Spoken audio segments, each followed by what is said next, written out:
This lesson, we're going to learn how to use the derivatives to find the largest and smallest value of a function. First, we have to understand what does mean by extreme values. Extreme values means it could be the minimum or the maximum. And we have to know the difference between absolute and relative. Absolute and global means throughout the entire function, what will be the highest or the lowest point. Relative, which is also called the local extreme values, will be only within an interval, within a region, that will be the highest or lowest point. Let's look at the graph on the right. Given this function, and say this function does not continue on, there's no arrows on the two ends. So, we want to find the absolute extreme values. That means I want to find the highest and the lowest point throughout the entire function. So this point will be the highest point, so we call them the absolute maximum, or we call them the global maximum. This point will be the lowest point, so which we call them the absolute minimum, or the global minimum. Now let's take a look at the local extreme values, which is also called the relative extreme values. That means within a region. So for example, between x equals to a to x equals to e, that means I'm looking at this region here, where we say the local maximum will be at this point when x equals to c.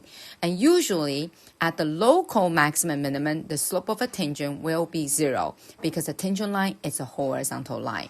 Once again, if I say I'm looking at the region between x equals to c to x equals to e, at this point, there is a horizontal tangent line, that means slope of tangent is 0, which means this is a local minimum.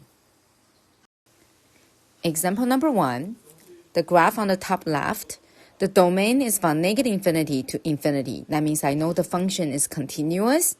So that means there are two arrows on the ends of the function. Because the function is continuous on two ends, that means the function will keep on going up. That means the highest point we can have is going to be positive infinity, and the function will keep on going down. The lowest value will also be negative infinity. And infinity is not a number that we can define, so the absolute maximum minimum does not exist. Then let's define the local maximum minimum, because at this point, the tangent line will be a horizontal line. That means this is a local maximum. At this point here, because the tangent line is also a horizontal line, so we say this is a local minimum. The next graph, the domain has been changed to -1 to 5. Then that means the function does not continue to go up or continue to go down. So we will see the highest points right here. So we say the points at 5 and 20, but the absolute maximum is 20.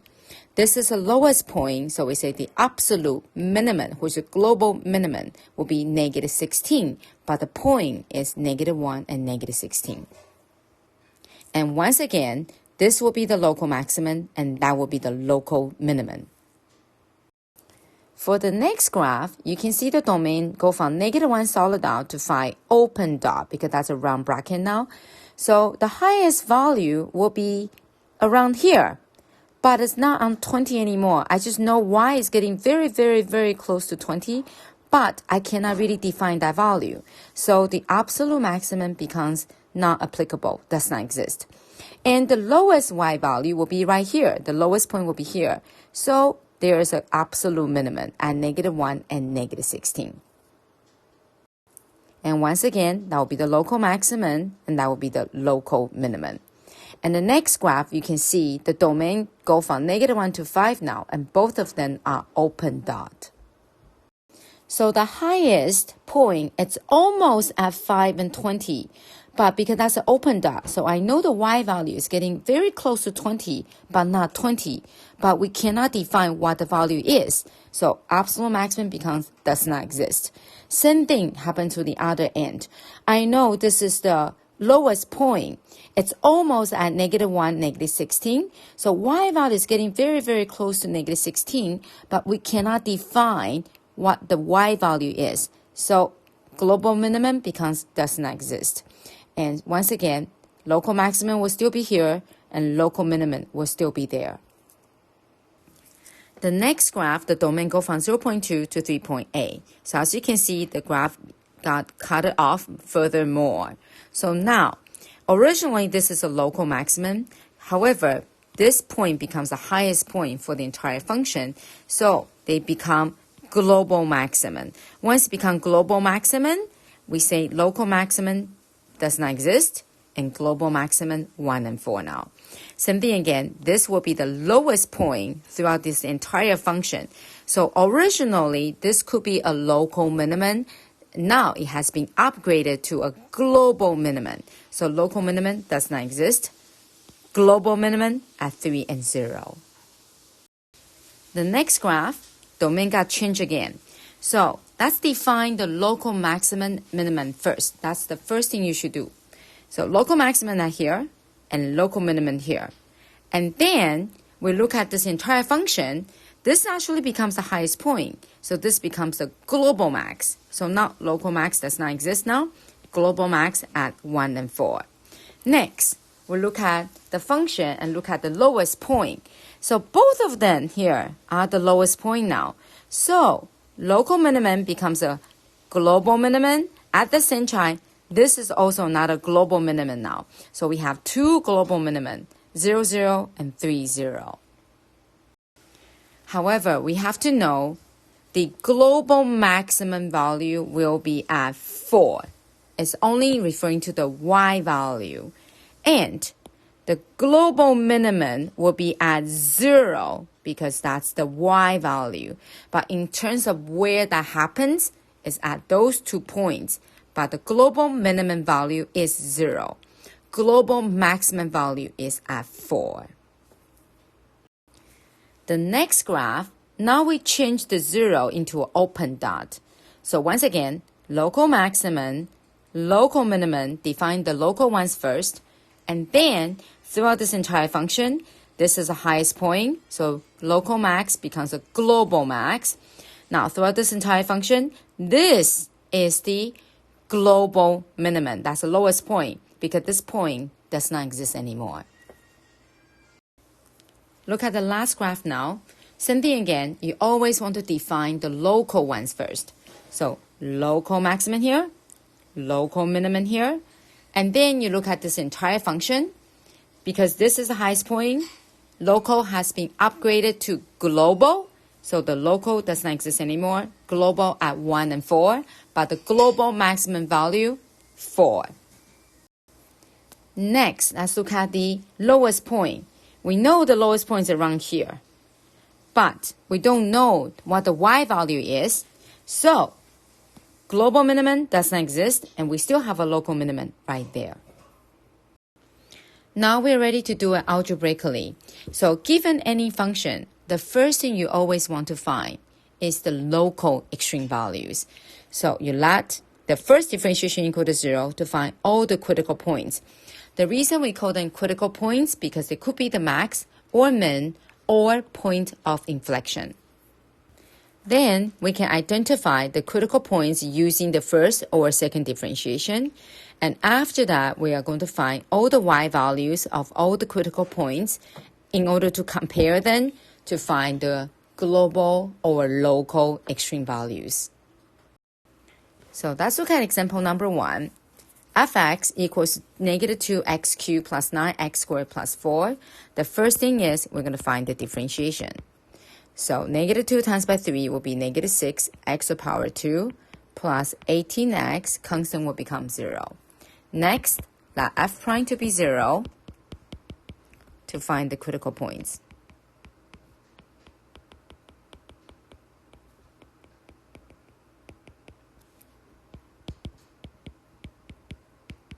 In order to solve it, you need to factor them. So I took out the common factor, negative 6x, and the remaining will be x minus 3. So this means negative 6x could be 0 or x minus 3 could be 0. That means x could be 0 or x could be 3. Now we need to identify those two critical points as a maximum or minimum. So first of all, draw a number line that represents f prime x and put the two critical points on. Then we're going to identify the positive and negative intervals by substituting the x values into f prime. So say, for example, I'm going to choose x equals negative 10 here and then put it into this function here. So when I put negative 10 in here, I will see this negative 6 times by negative 10, which is positive, times by negative 13 will be negative again. So this interval is negative. Between 0 and 3, I'm going to choose 1. Substituting to f prime. So negative 6 times by 1 will be negative. 1 minus 3 is negative. So negative, negative, multiply become positive. And next one, I'm going to substitute a 10 for x into the f prime. So negative 6 times by 10 will be negative. 10 minus 3 will be positive. So negative times by positive will become negative. The positive negative sign of the first derivative represent increasing or decreasing of the original function. So this is negative, that means the original equation is going down. And this is positive, that means the original function is going up. So we can see this is a local minimum. Once again, this region here is positive, that means the function is originally going up. And then this region is negative, that means the function is going down. So this becomes a maximum. So now we have a local minimum at 0 and local maximum at x equals to 3. And we're going to find the endpoints as well.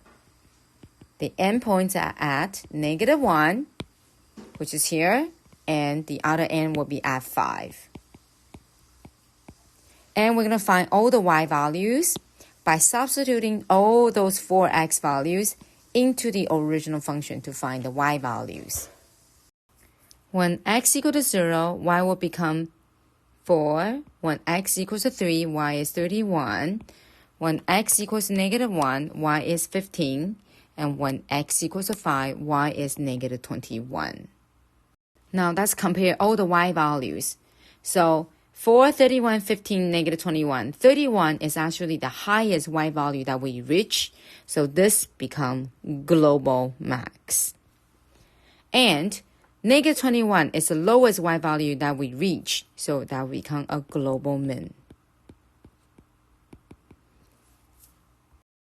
Therefore, we say this function within negative 1 to 5, we have a global max at 31, global min at 5 and negative 21.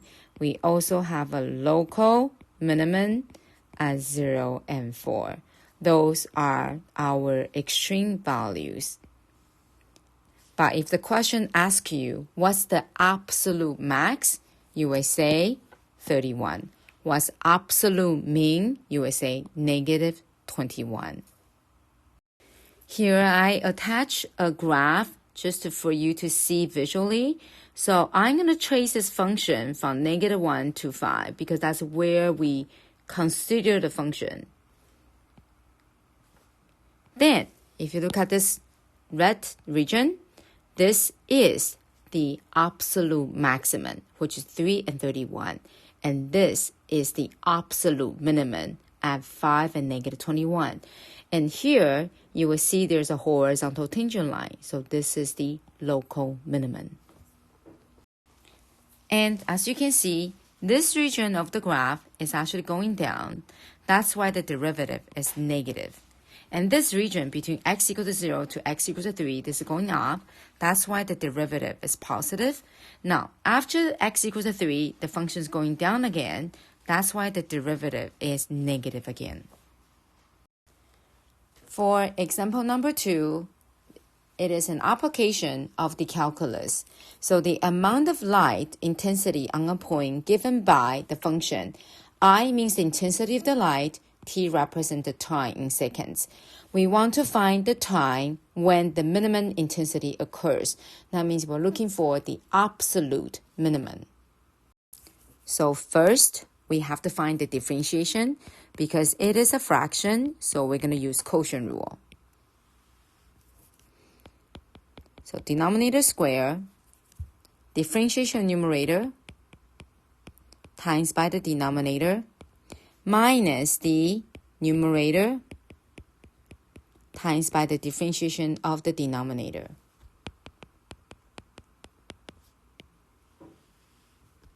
Then we're going to simplify the numerator.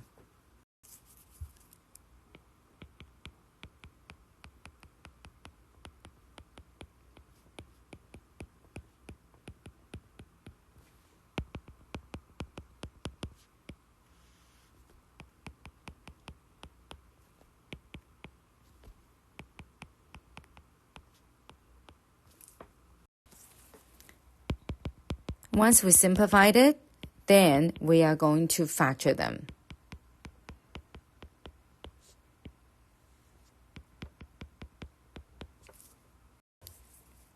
Next, we're going to let I prime to be 0 to find the critical points.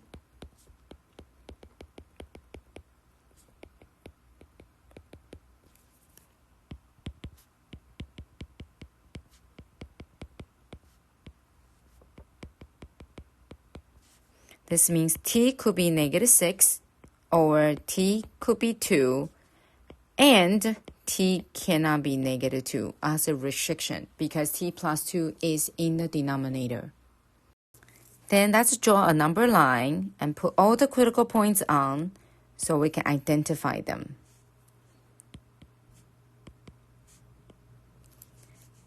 This is solid dot because that's a critical point. That's also a solid dot. But at -2, it is an empty dot because that's a restriction, and that's I prime. Then we're going to identify the positive and negative intervals by using the first differentiation. So once again, you're going to substitute the points between here and here and here and here into the I prime. So you are going to get positive, negative, negative, positive. So positive means the function was originally increasing, negative decreasing, so this is the max. And we do not need to identify this point because that's a restriction. We only need to identify the critical point. So let's skip over to this one. So going down and going up, because negative and positive means this is a minimum.